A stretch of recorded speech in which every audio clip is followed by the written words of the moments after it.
So today we're diving into a really fascinating and honestly a pretty unusual analogy for foreign policy. It's called the Hakimi Method, and it makes the argument that the real secret to international diplomacy, well, it might just be found by watching a simple house cat. Yeah, I know. It sounds like a bit of a stretch, right? I mean, cats and countries, they operate on completely different levels. But the source material we're digging into today argues that there's actually a powerful lesson in animal training that applies directly to the super complex world of international relations. Okay, so let's start with the heart of the analogy, the Hakimi training method. And it's really all about getting inside the head of a creature that, let's be honest, doesn't always feel like following the rules. So, first things first, what in the world is a Hakimi? Well, it's just a popular internet slang term for a cat. And according to the source, the most important thing you have to get about cats is that they're low obedience. They're not going to respond to your big, complex logical arguments or your emotional appeals. Nope. For them, it's all about direct, immediate cause and effect. And the source gives us this pretty funny warning. If all you ever do is provide unconditional kindness, the best food, constant pets, cleaning up every single mess, the cat doesn't necessarily see that as love. It might just look at the situation and think, well, I must be the one in charge here. And this right here is a big pitfall of that one-sided goodwill. So the source basically lays out two types of people. You've got the ineffective owner, who's all emotion and inconsistency. They might get angry long after the cat did something wrong, so the lesson is totally lost. But then you have the effective trainer. They operate with scientific precision. Good behavior gets rewarded right away. Bad behavior gets an immediate, direct consequence. Maybe they don't get that treat. It's all about timely feedback and clear, consistent rules. All right, and this is where we make the big leap from our furry friends to entire countries. Let's see how these exact same training principles are supposed to apply to the global stage.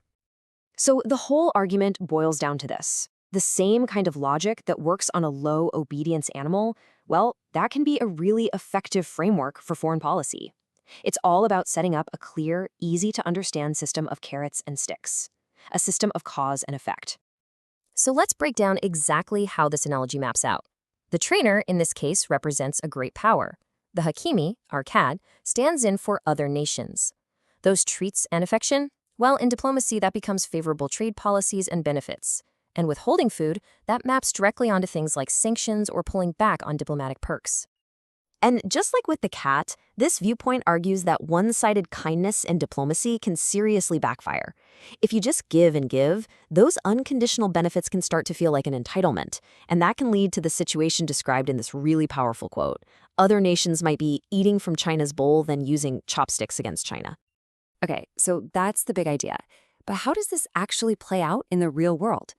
Let's take a look at how the source suggests applying these carrots and sticks to specific countries. So take neighbors like Japan and South Korea. The proposed policy here is super conditional. If a government is cooperative, they're rewarded with favorable measures. But, and this is key, if a new anti-China government takes power, those benefits are immediately withdrawn. The connection is meant to be instant and impossible to ignore. And what's the end game here? Well, it's actually pretty direct. The goal is to let the voters in those countries feel both the warmth and the chill of their government's choices. It's all about connecting those high-level foreign policy decisions directly to real, tangible economic results for the people.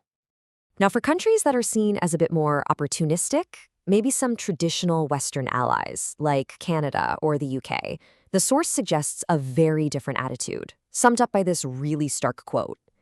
The idea is to make a crystal clear distinction between real friends and jackals who might just be looking for economic perks. So for these so-called hesitant partners, the proposed strategy is all business. It's pragmatic. Step 1, you watch what they do, not just what they say. Step 2, any engagement is purely transactional. And step 3, this one's critical, no more one-sided giveaways. It's a what's in it for me approach, plain and simple. So, after all that, what does this all add up to?